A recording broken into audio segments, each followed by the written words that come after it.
करके जाती है वो आज दिन तक धरातल पे नहीं आता है। इसलिए एक बड़ा फोकस हमारे यशस्वी मुख्यमंत्री जी का है, जिसमें अभी जो बजट दिया है वो समावेशी विकास का एवं सर्वजन हिताय वाला है।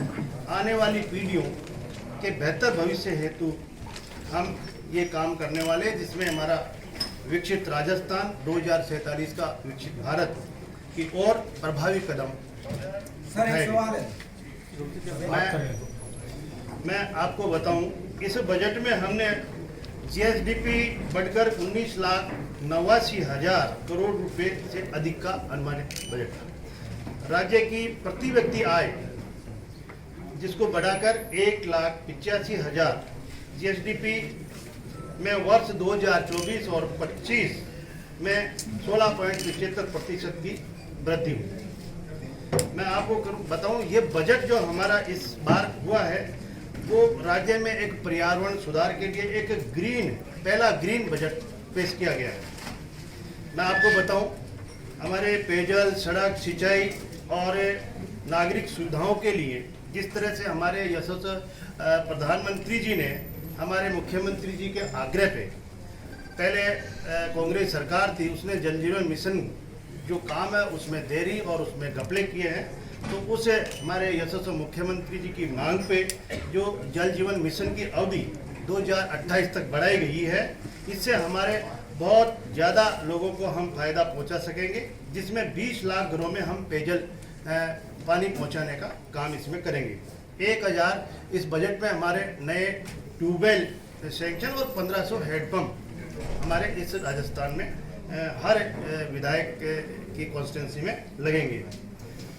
मुख्यमंत्री जल जीवन मिशन शहरी भी हम इसमें प्रारंभ करेंगे और राम जल सेतु लिंक परियोजना संशोधन पीकेसी जो एक बहुत ईआरसीपी जो एक बहुत बड़ा काम जो हमारे यशस्वी मुख्यमंत्री जी ने किया है, और ये बहुत बड़ी मांग थी हमारे किसानों की, हमारे एक शुद्ध पानी के लिए। उसका काम हमारे आपने देखा होगा 17 तारीख को जब हमारे यशस्वी प्रधानमंत्री आके और इसका शुभारंभ करके गए हैं। निश्चित रूप से इससे हमारे राजस्थान में एक बड़ा ही हमारे किसानों को, हमारे रहने वाले परिवारों को शुद्ध जल मिल पाएगा और खेतों में पानी मिल पाएगा। ये और हमारे जो बिजली में इस बजट में जो फोकस किया गया है वो हमारे सोलर प्लांट लगाने में 150 यूनिट प्रति माह निःशुल्क व 21,000 किलोमीटर की हमने नॉन पेचेबल सड़कों का 6,000 करोड़ रुपए का इसमें प्रावधान किया गया है। प्रति विधानसभा में हमने 10-10 करोड़ रुपए की नॉन पेचेबल सड़कों का इसमें सुदृढ़ीकरण होगा, और जो मरुस्थली प्रदेश है व जगह है उसमें हमने 15-15 करोड़ रुपए की प्रावधान किया गया। औद्योगिक क्षेत्र का आपने देखा होगा कि सबसे बड़ा जो पहले साल में जो राइजिंग राजस्थान समिट जो हमारे यशस्वी मुख्यमंत्री जी ने जो जयपुर में किया था, उससे हमारे करीब 35 लाख करोड़ रुपए के एमओयूज हुए, और उनमें से भी आपको बताऊं अभी जो धरातल पे आ रहा हमारा एमओयू उसमें 18 नवीन औद्योगिक क्षेत्रों का विकास इसमें लिया गया है। विश्वकर्मा युवा उद्यमी प्रोत्साहन योजना में 2 करोड़ रुपए से कम ब्याज पर ऋण दिया जाएगा। ये भी हमारा एक प्रभावी कदम हमारे यशस्वी मुख्यमंत्री जी का है। और क्षेत्रीय विकास में हमारे हरित अरावली विकास परियोजना में 250 करोड़ रुपए का प्रावधान किया गया है। अंतर्राष्ट्रीय सीमावर्ती क्षेत्रों के लिए मुख्यमंत्री थार सीमा क्षेत्र विकास कार्यक्रम प्रारंभ किया जाएगा। और हमारा एक सबसे मोटू है कि पंच गौरव योजना। इस पंच गौरव योजना में हमारा 550 करोड़ रुपए एक जिला एक उत्पादन, क्योंकि हमारे हर जिले में वहाँ का लोकल उत्पादन होता है, उसको हमें विश्व स्तर तक उसका वहाँ पे पहुँचाया जा सके, आदान प्रदान हो सके, इसके लिए भी अच्छा प्रावधान किया गया है। हमारे जयपुर सेट में मेट्रो का विस्तार भी इसमें किया जाएगा। और सामाजिक दायित्व में हमारे वरिष्ठ जनों को, हमारी महिलाएं, हमारे विकलांग और बालिकाएं, उनके लिए भी विशेष योजनाओं के तहत एक हमारा इसमें बजट में प्रावधान किया गया है। इसमें सामाजिक सुरक्षा पेंशन बढ़ाकर हमारे 1,250 रुपये प्रति माह करी गई है। आंगनबाड़ी पर आने वाले 3 से 6 साल के बच्चे जिन्होंने हम 2 हफ्ते में 3 दिन देते थे, उसको हमने 5 दिन दूध शुद्ध दूध उनको पिलाया जाएगा।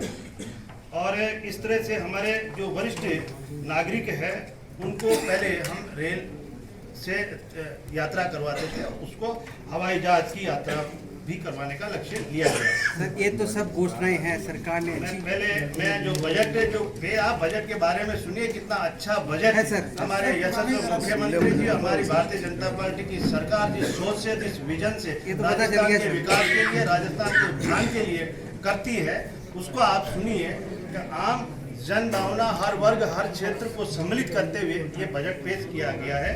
हमने हमारे जितने भी कामगार वर्ग के आंखों के जांच के लिए भी एक निःशुल्क जांच उनकी और चश्मे फ्री में निःशुल्क दिए जाएंगे। ये व्यवस्था भी हमने इस बजट में किया गया है।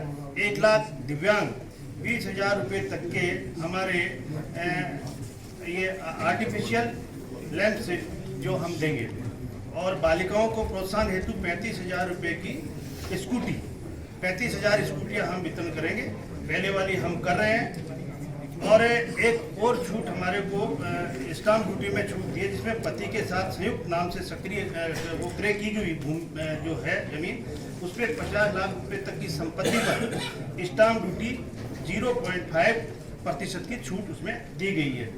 हमारे किसानों के लिए, किसान हित के लिए हमारे यशस्वी मुख्यमंत्री जी जिस तरह से कहा था कि हमारे 6,000 रुपये हमारे प्रधानमंत्री और सेंट्रल गवर्नमेंट से जो सम्मान निधि मिलती है, उसको बढ़ाकर गए बजट में 8,000 रुपये कर दी गई थी, 2,000, और उन्होंने इस बजट में फिर 1,000 रुपये बढ़ाकर अब 9,000 रुपये सम्मान निधि हमारे कृषकों को इसमें दी जाएगी। ये चरणबद्ध तरीके से आगे 12,000 तक इसको बढ़ाया जाएगा। इसी तरह से हमारे मुख्यमंत्री जी मंगला पशु बीमा योजना के तहत भी हमें इसको बीमित पशुओं की, पशुपालकों की हम 2 गुना इसमें करने में प्रावधान रखा गया है।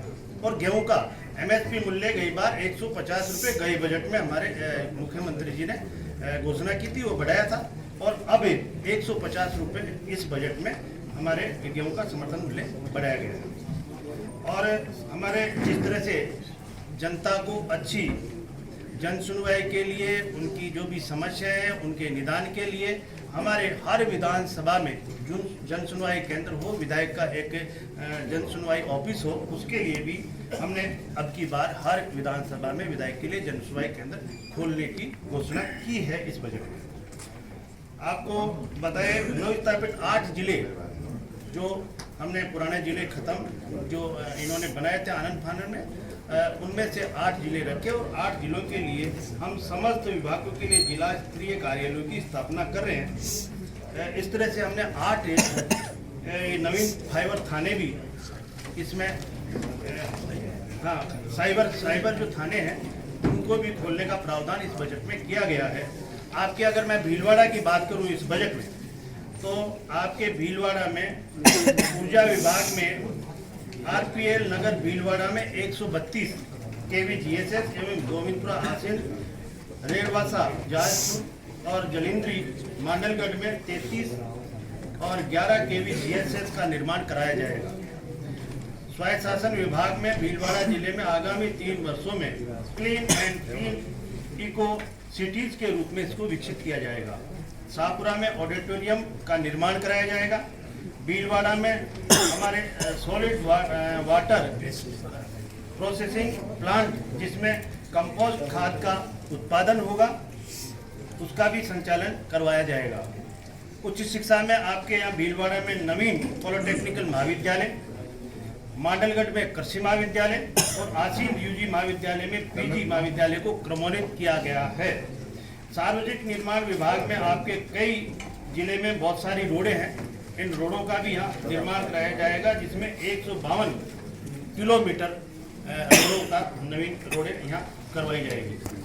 आपके चिकित्सा एवं स्वास्थ्य विभाग में diabetes clinic, day care centre हेतु 10 बेड का प्रावधान किया गया है। कोटी सामुदायिक स्वास्थ्य केंद्र को उपजिला चिकित्सा में क्रमोन्नत, रायला और खाकला सारडा प्राथमिक स्वास्थ्य केंद्र में को सामुदायिक स्वास्थ्य केंद्र में क्रमोन्नत किया जाएगा।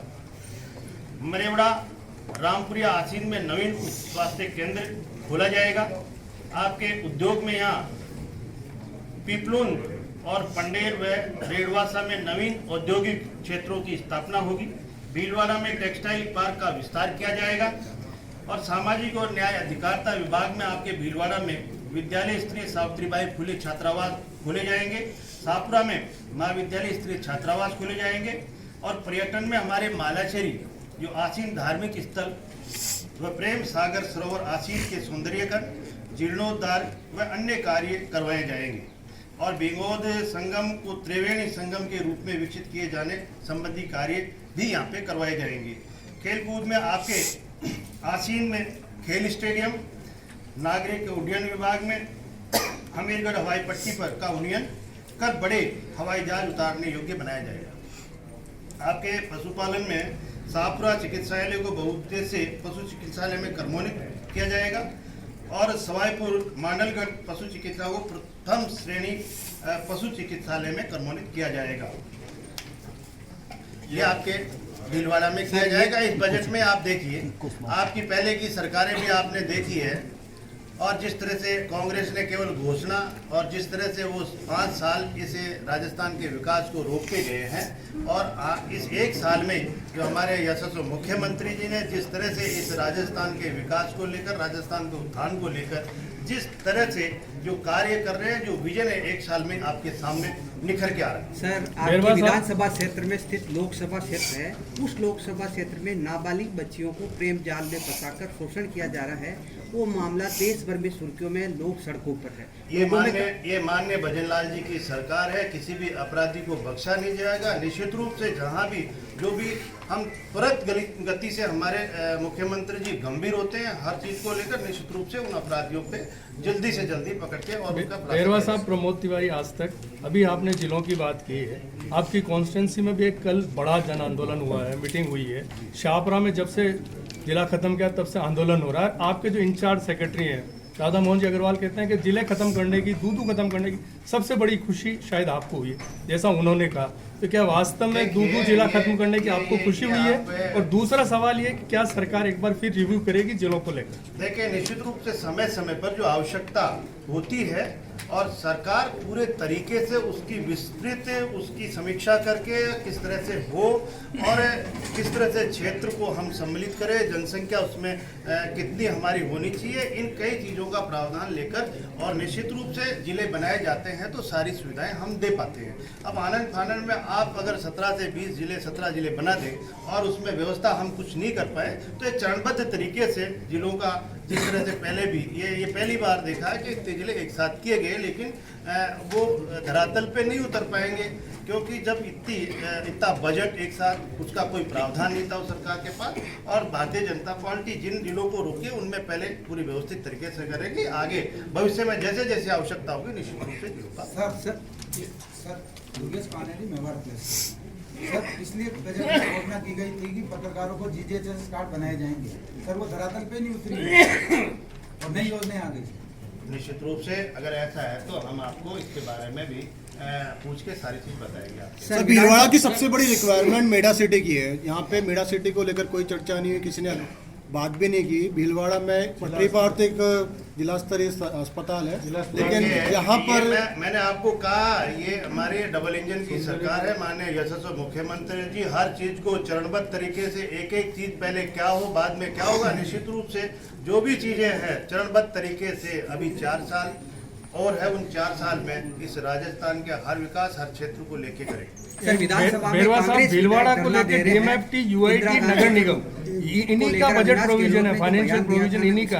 राज्य सरकार उसमें कितना कंट्रीब्यूट कर रही है? अविनाश गहलोत जी के जो बयान थे सम्मानजनक शब्द था दीदी, लेकिन अगर इसको गलत तरीके से कहा तो हमारे विधानसभा अध्यक्ष जी ने उनको कहा था अगर आप इस पे अगर आपत्ति है तो इसको हटा दिया जाएगा। लेकिन जिस तरह से उन्होंने जो हमला हमारे एक सम्मान्य पद होता है हमारे अध्यक्ष जी का, उस पद की गरिमा को उन्होंने खत्म करने का काम किया, जिस तरह से आक्रोशित होकर जो हमला किया उसके कारण ये सस्पेंशन हुआ है। तो मैं मानता हूं कि विधानसभा की मर्यादा और विधानसभा के संसदीय कार्य में इस तरह की बाधा नहीं करनी चाहिए। जी, मांडल विधायक ने अभी आरोप लगाया है कि अफसरों की ठेकेदार के साथ पार्टनरशिप है।